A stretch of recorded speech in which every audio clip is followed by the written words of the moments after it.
Hello everybody, this is Gotta Love Breath, and today I want to discuss problems and issues with anime from the perspective of people who don't know anime very well, and from the perspective of people who know anime inside out and understand that these cliches are horrible things that hurt the reputation of what we see as a glorious art form.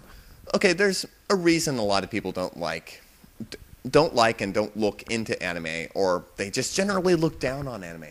Generally because there's a lot of issues with the genre, as there is with any genre or any form of entertainment. I'm not saying that anime sucks because of this particular reason, because you can pull coals through anything. 90% of everything is crap. It's a law. It is a law. I don't remember who invented the law, but 90% of everything is crap. Point is, there are a lot of annoying cliches that people who dislike anime seem to point out over and over and over again without, in most cases that I've witnessed, actually having seen any quality anime shows. They've only seen the crap, or what I generally perceive as crap. So there's a few cliches I want to go over that usually bother me, whether they be perspectives of other people looking at anime or from the perspective of somebody who does watch anime. These are things that I've wanted to talk about as being issues and flaws and so on and so forth. Okay, first we're going to go into cliche number one, which is fan service where there need not be fan service.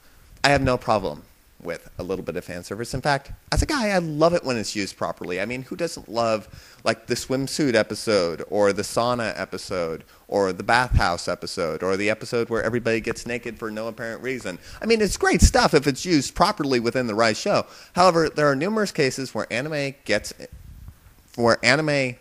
fan service gets in the way of storytelling and can oftentimes just scare away a viewer.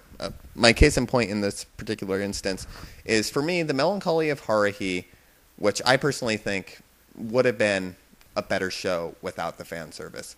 It's from the first, if you were to just look at the first few episodes in chronological order, there's so much just random fan service. It's used in the case of humor. It's supposed to be humorous. But the first time watching it, I remember being really creeped out by it, and it took me out of the show. I wasn't able to enjoy the show to the full extent that I was later when I was just able to sort of look over it.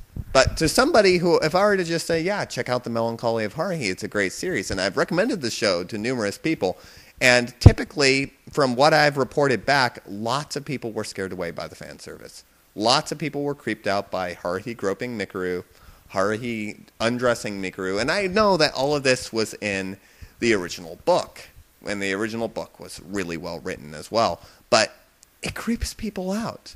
And I've watched numerous anime, where the fan service is just overbearing. Even when it's used in the case of humor, it gets in the way of the storytelling. Fan service shows, it's okay to have fan service because that's what the whole purpose of the show is for. It's like a sex comedy. You can't have a sex comedy without sex. But in the case of fan service, if it's a show that isn't entirely fueled on it, it should be cut down to a minimum or completely disposed of. In the case of The Melancholy of Haruhi, I suppose you could argue that Haruhi is, in fact, a fan service show, which it is to a certain extent, but there's also a great story there. And I oftentimes feel that the fan service overshadows and basically beats up and damages the story. But that's just me personally. Cliche number two, shonen fighting shows. Well, I personally have no problem with this genre.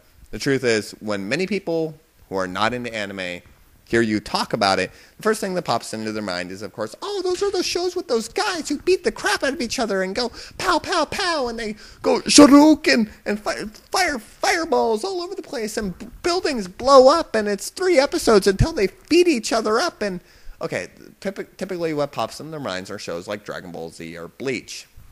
Either that or Pokemon or Sailor Moon, but that's completely besides the point.